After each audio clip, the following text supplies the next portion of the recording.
to cosmic terror. Don't forget to subscribe to the channel. The red dust never stopped swirling on KOI 4878b. Even through my helmet's filters, everything looked blood-tinted. That's why I almost missed it at first. The perfect right angles jutting from the dunes. Structures that had no business existing on a supposedly dead world. My name is Dr. Elias Mercer. I've spent 14 years as a xenolinguistics specialist with the UNSC Deep Space Archaeological Division. I've catalogued 43 extinct civilizations. I've deciphered 17 non-human languages. I thought I was prepared for anything we might discover. I was wrong. What we found wasn't just impossible, it was waiting for us. For me specifically. The mission to KOI 4878b wasn't supposed to be significant. A routine survey of a planet flagged as potentially habitable 2 centuries ago, before our instruments became precise enough to detect its toxic atmosphere and extreme radiation levels. The kind of mission they send veteran specialists on when they need to justify continued funding for the division. A planet that, according to every predictive model and long-range scan, had never developed complex life forms, let alone civilization. The Horizon, our research vessel, had been in orbit for 3 weeks, mapping the surface and analyzing atmospheric samples. Command was already talking about cutting the mission short. There was nothing here worth the anti-radiation medication we were burning through daily. Then the sandstorm cleared, revealing something our satellites had missed. "Dr. Mercer to the bridge!" Captain Levitt's voice crackled through the ship's comm system at 3:47 ship time. I'd been awake anyway, reviewing spectroscopic analyses of soil samples that showed nothing of interest. When I arrived, Levitt wordlessly pointed to the main display. The enhanced satellite imagery showed what appeared to be geometric shapes, partially exposed by the shifting dunes. Perfect lines and angles unmistakable against the chaotic patterns of the natural landscape. "Is this verified?" I asked, suddenly fully awake. "Triple-checked," Levitt confirmed. "We've run interference pattern analysis to rule out imaging artifacts. Whatever this is, it's really down there." I studied the image more carefully. Those proportions, they're eerily similar to human architectural ratios. The golden mean. "That's what Dr. Chen said too," Levitt replied. "She's already requesting permission for a ground team." The excavation began 3 days later. After intense debate among the senior staff, Commander Michaels wanted to wait for a second team from Earth. Protocol dictated caution when encountering preserved structures of unknown origin, but the dust storms were intensifying and our window was closing. "If we don't go now, we might lose access completely," Dr. Sarah Chen argued during the final briefing, brushing red particles from her planetary geology equipment. "These storms can last for months, and our supplies won't." The landing party consisted of 5 specialists: myself, Dr. Chen, Commander Michaels leading security, Dr. Hassan handling data collection, and Technician Reynolds overseeing equipment. Standard procedure for first contact archaeology, even on a supposedly lifeless world. The descent was rough. KOI 4878b's atmosphere created turbulence that tossed our shuttle like a leaf. Reynolds vomited twice before we touched down, despite his anti-nausea implant. None of us spoke about what that might mean, that something about this planet was interfering with our technology already. We approached on foot, trudging through knee-deep dust that seemed to possess an unnatural weight. With each step, the structure loomed larger, impossibly large for a planet that supposedly never evolved sentient life. Preliminary dimensions suggest a structure approximately 340 meters long, 120 meters wide, with a central dome reaching 60 meters at its apex, Hassan reported, his voice clinical, but his eyes wide with wonder. Materials appear consistent throughout the visible portions, resembling a form of polished basalt, but initial spectrometer readings are inconclusive. The facade was partially buried, but what we could see resembled nothing so much as a grand library or museum from Earth's classical period. Columns, a portico, wide steps leading to a central entrance. And everywhere, covering nearly every surface, were symbols carved with precision that our modern tools would struggle to match. "Sir," Reynolds called, his voice tight with confusion. "These markings, they're not in our xenographic database, but they're organized in patterns that suggest, I don't know, like they're meant to be read." I traced my fingers across the symbols carved into what appeared to be a massive doorway. They weren't familiar, yet something about their arrangement tickled the pattern recognition centers of my brain. Before I could voice this observation, the doors, massive slabs of something resembling polished basalt, began sliding open. "Everyone stand back," Michaels ordered, raising her pulse rifle, the first time I'd ever seen her draw it outside of training exercises. "There's no power source," Hassan murmured, checking his scanner. "No energy readings at all. These doors shouldn't be moving." Yet they continued sliding silently apart, revealing a cavernous interior space. My helmet lights cut through the darkness, illuminating row after row of what could only be described as bookshelves. "That's impossible," I whispered, but curiosity pulled me forward like a physical force. Inside, the air was breathable, another impossibility. The atmospheric composition matched Earth standard, despite KOI 4878b's toxic surface. We cautiously removed our helmets after Hassan's equipment confirmed no known pathogens or toxins. The air tasted stale but familiar, with subtle undertones of paper and dust, the scent of old books that had followed me through universities and research libraries across 3 planets. The interior space defied the building's external dimensions. Shelves stretched farther than our lights could penetrate, arranged in concentric circles around a central reading area with desks and what appeared to be reading lamps, though no power source was evident. And on those shelves, books. Actual physical books with spines and covers arranged with meticulous precision. This arrangement, I noted, examining the shelving system. It's chronological, but the dating system is unlike anything I've seen. Dr. Chen's scanner beeped softly.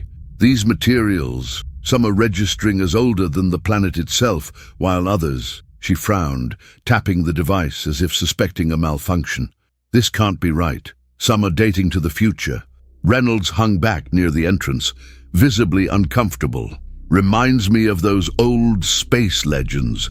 Echo structures, they called them, supposedly appeared differently to each explorer, always as something familiar but wrong. Spacer folklore," Michaels dismissed, but her hand remained on her weapon. I approached the central desk and selected a volume at random. The cover material felt like leather but wasn't, some synthetic that mimicked organic texture perfectly. I opened it carefully, expecting fragile pages, but they felt resilient, almost like thin sheets of some flexible polymer. The words inside were English, not translated, not adapted, pure, handwritten English. "Hassan, look at this," I called, my voice echoing strangely in the vast space. He peered over my shoulder, then looked up sharply. "That's my handwriting," I finished, feeling suddenly cold despite the temperate air. "This is my handwriting, down to how I cross my T's and loop my G's." The journal entry was dated September 14th, 2175, 17 years in the future. "Third expedition to the temporal nexus successful. The library responds to genetic imprinting now. Only I can access the central archives. Sarah thinks this is dangerous, but the knowledge contained here could save humanity from what's coming. I've begun transferring the critical texts." I flipped through more pages, finding detailed accounts of research I'd never conducted, decisions I'd never made, colleagues I'd never met. And at the end of each volume, the same phrase, written in red, "You shouldn't be here." We spent hours examining the immediate area, careful not to venture too far from the entrance. The library seemed to absorb our voices, creating pockets of absolute silence, interrupted by occasional whispers that seemed to come from everywhere and nowhere. As I reached to grab another book, our communication system crackled with interference. Base camp, this is Mercer. We've discovered... The transmission died mid-sentence. Hassan tried his personal communicator with the same result. Storms intensifying, Chen noted, looking toward the still-open doors where swirling red dust had begun to obscure our view of the landing site. We might be cut off from the shuttle. We should establish a base camp inside, Michaels decided after a brief conference. The atmosphere in here is stable, and we're protected from the radiation. We'll maintain communication protocols and send position updates every hour. We set up a perimeter near the entrance, deploying portable lights that created a small island of illumination in the vast darkness. None of us wanted to admit how comforting those lights were, how the darkness beyond seemed to shift and move, even when we weren't looking directly at it. I turned back to the books, pulling more volumes from different shelves. Each contained variations of my life, some where I made different career choices, some where I married, others where I died young. All in my handwriting, all ending with that same warning. In one, I became a prominent theoretical physicist instead of a linguist, developing a unified field theory that revolutionized space travel. In another, I never left Earth, teaching at a small university and raising 2 children with a woman named Eliza, whom I'd never met. In a third, I died on Mars during the colony collapse of 2168, an event that hadn't happened yet. This is neurological manipulation, Michael suggested, watching me examine volume after volume. Some kind of defense system targeting our minds with personalized hallucinations. Then why are we all seeing the same thing? Chen countered. And our instruments are recording it too. Hassan had set up his analytical array and was systematically documenting each shelf we explored. The organizational system is fascinating, he observed. It appears to be arranged not just chronologically, but by probability. Some sections have hundreds of volumes, covering minute variations of the same time period, while others have just 1 or 2 books, representing entire decades. That night, or what our ship clocks told us was night, as there was no day-night cycle visible from inside the library, we took shifts sleeping. I volunteered for first watch, using the time to examine more of the books. The deeper I went into the shelves, the stranger the narratives became. Some contained versions of me that had undergone radical genetic modifications. Others described technologies so advanced they might as well have been magic. In one particularly disturbing volume, I found an account of myself merging with an artificial intelligence, losing my humanity one memory at a time. When Reynolds relieved me, I dreamed of endless corridors of books, all calling to me in my own voice. Day 2 began with a systematic exploration plan. We would maintain a buddy system and explore 4 directions from our base camp, marking our paths with digital breadcrumbs in case the library's layout was as anomalous as its contents. Reynolds and Hassan took the North Passage, Chen and I the East, while Michael secured our base camp. We agreed to return within 4 hours regardless of what we found. Chen and I discovered what appeared to be specialized reading rooms, branching off from the main hall. Each contained books grouped by subject matter rather than timeline: physics, biology, linguistics, history. All written in my hand, all describing advances and discoveries I had yet to make. "Look at this," Chen said, pointing to a volume open on a reading stand. "These are my equations, a gravitational model I've been working on for years, but haven't published." She looked up, her expression troubled. "How could this be here? And it's solved. The solution I've been looking for is right here." Before I could answer, we heard shouting from the direction of the base camp. We rushed back to find Michaels standing rigid, her weapon drawn, aimed at Hassan, who had returned alone. "Where's Reynolds?" she demanded. "He's just behind me," Hassan insisted, looking confused. "We found some kind of map room and..." He turned to look behind him, his sentence cutting off as he realized Reynolds wasn't there. "We got separated," he said finally, his confusion turning to concern. "He was right there. He stopped to examine something, and I kept walking. I could hear his footsteps. We organized an immediate search party, following the digital trail Reynolds and Hassan had left. The markers led us through increasingly convoluted passages until they simply stopped in an empty corridor that shouldn't have existed according to our preliminary mapping. "The architecture keeps shifting," Hassan said, checking his scanner. "These corridors weren't here an hour ago." We called Reynolds' name, our voices swallowed by the vast space. Only silence answered. While combing through the lower levels, we found only his helmet, its camera still recording. The footage showed corridors that twisted in impossible geometries before cutting to static. Chen enhanced the final frames, revealing what looked like writing appearing on the walls around Reynolds. The same symbols from the building's exterior, emerging from the stone as if being written by invisible hands. The last clear frame showed Reynolds reaching out to touch them, his expression a mixture of fear and fascination. After that, nothing but electronic snow. We returned to the base camp subdued, the reality of our situation settling in. One of us was missing. Communications with the ship were still down, and the structure we were in defied not just architectural principles, but apparently spatial physics as well. Dr. Chen's attempts to date the structure yielded contradictory results. Materials that should have been stable kept changing their isotope ratios between scans. "It's as if time itself is fluid here," she explained, frustration evident in her voice. "Like the building exists in multiple temporal states simultaneously." During our third day of exploration, we noticed the first changes in our environment outside the library. The native insectoid creatures, typically solitary scavengers we'd observed from orbit, had begun gathering around the library in swarms. They moved in perfect synchronization, forming complex patterns before dispersing, only to reform hours later. "It's like a language," I realized, watching their movements from the entrance.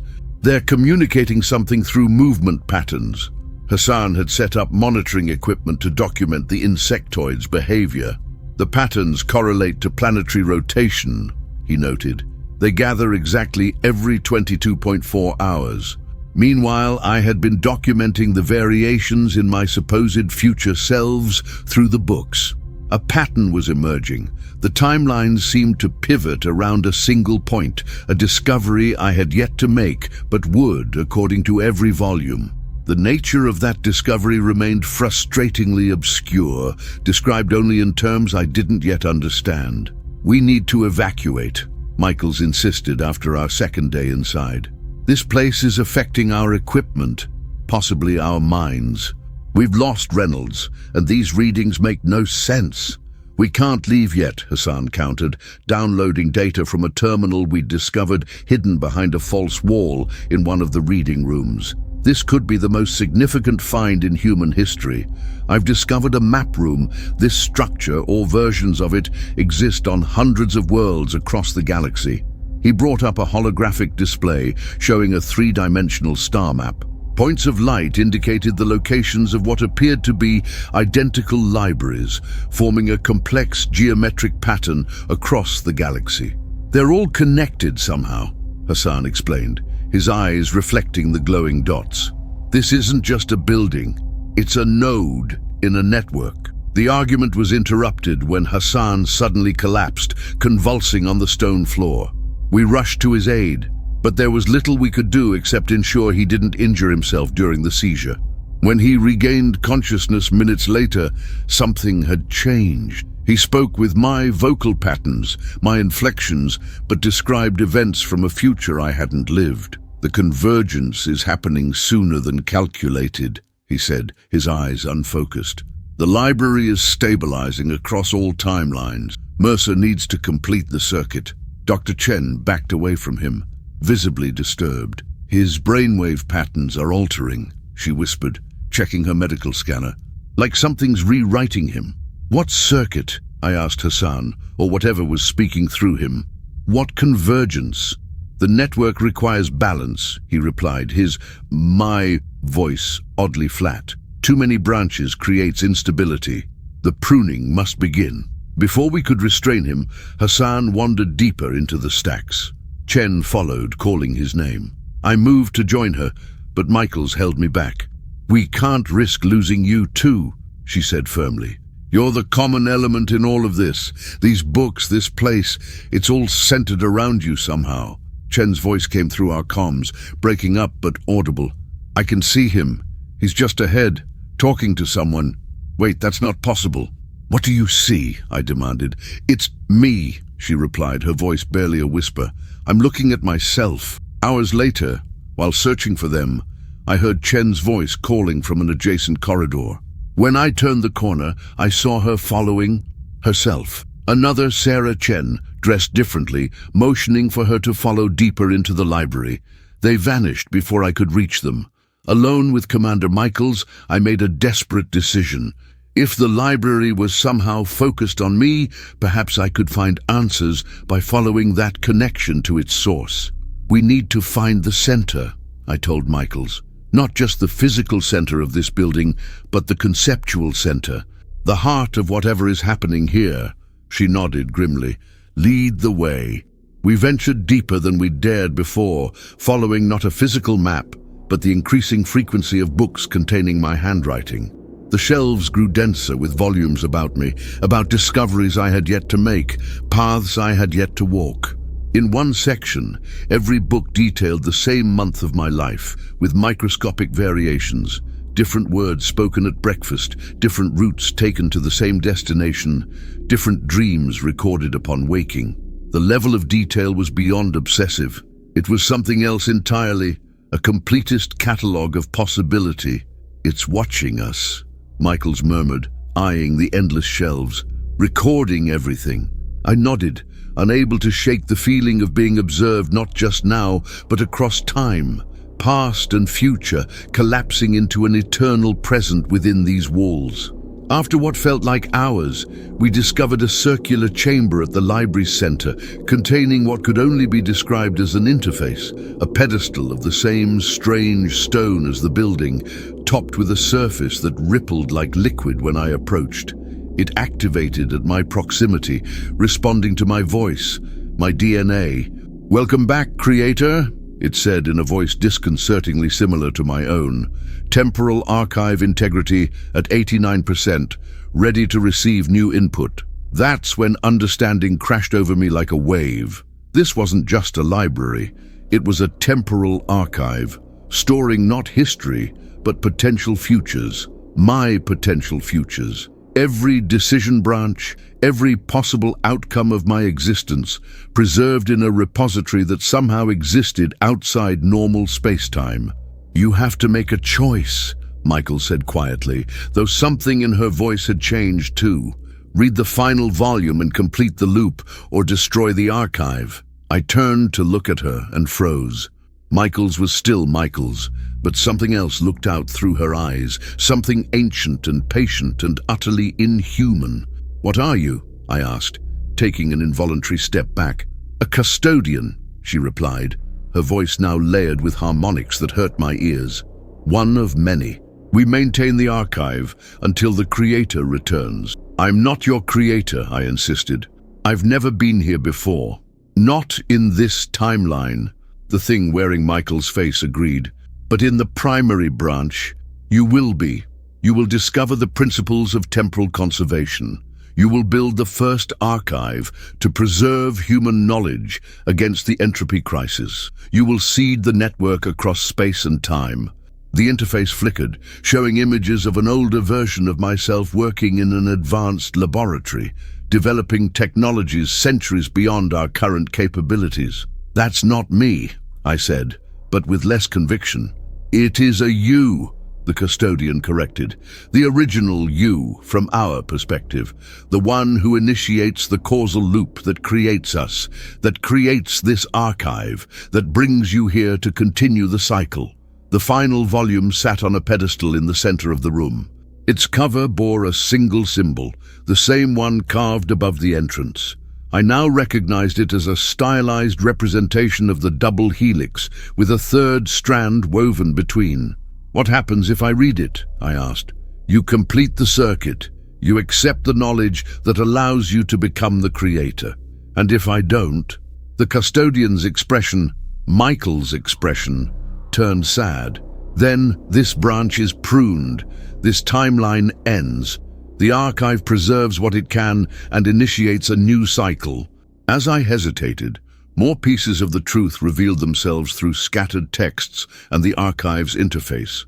The library wasn't built by aliens. It was created by a post-human civilization that evolved from my research. Research I hadn't conducted yet, sparked by discoveries made in this very building, a perfect causal loop. Each book represented a timeline, a potential future resulting from choices I had yet to make. The library existed to preserve these possibilities, to ensure that at least one version of me would make the discoveries necessary for the library's eventual creation. My nose began bleeding. Temporal exposure symptoms, according to the medical files I'd found. I started seeing flashes, overlapping images of myself at different ages, wearing different uniforms, living different lives. The human mind isn't designed to perceive multiple timelines simultaneously, the custodian explained. Your consciousness is trying to reconcile perspectives from alternate versions of yourself. The deeper chambers revealed the true horror. We found Reynolds, or what remained of him. His body had fused with the bookshelves, his flesh partly transformed into the same material as the books. His eyes still moved following our movements. Books grew from his body like tumors, their pages filled with his thoughts.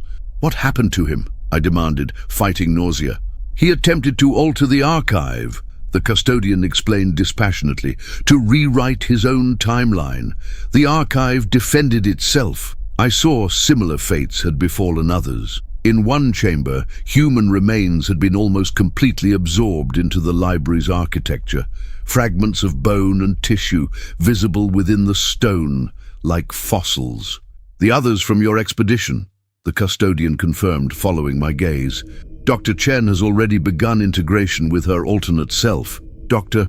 Hassan is being prepared to serve as a secondary node. The library needs a curator, he continued, though I now understood the entity was no longer entirely Michael's. Someone to maintain the archive until the cycle completes. My choice became clear. Accept my role as the library's new curator, merging with it as Reynolds had begun to, or destroy it, potentially erasing countless civilizations dependent on the knowledge preserved here. The custodian must have sensed my decision. If you destroy the archive, you destroy yourself, it warned. Not just this version of you, but all potential versions. The entire causal network that sustains your existence across timelines. But I existed before finding this place, I argued. Did you? The custodian asked simply, and I found I couldn't be certain.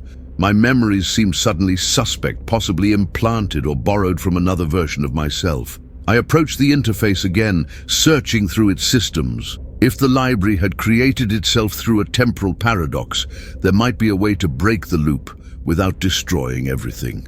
There, buried in the command protocols, was an emergency evacuation procedure, a self-destruct sequence embedded in the interface's programming, designed to collapse the local node while preserving the wider network.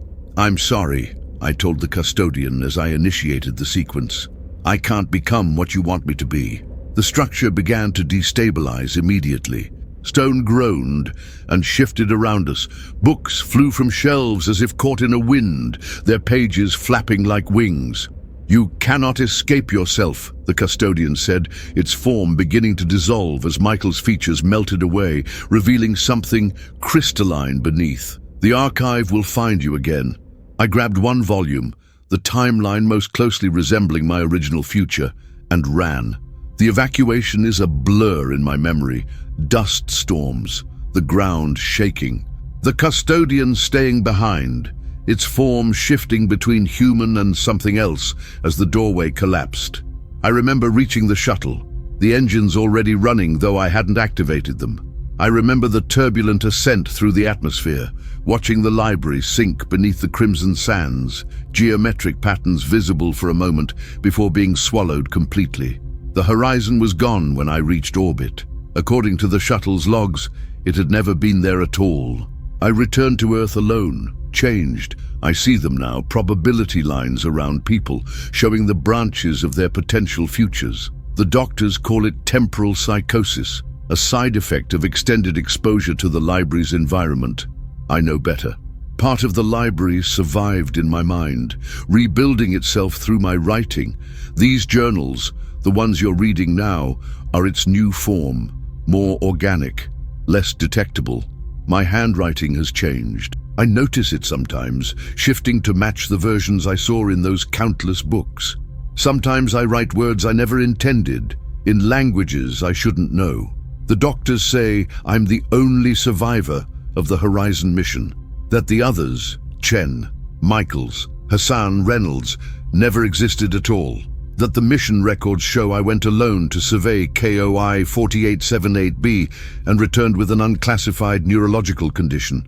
But I found something in my apartment last week. A book I don't remember owning, bound in familiar material that resembles leather but isn't. Inside, blank pages wait, except for a single line on the first page, written in red. The archive remembers you, creator. I've started avoiding mirrors. Sometimes my reflection moves independently, mouthing words I can't hear.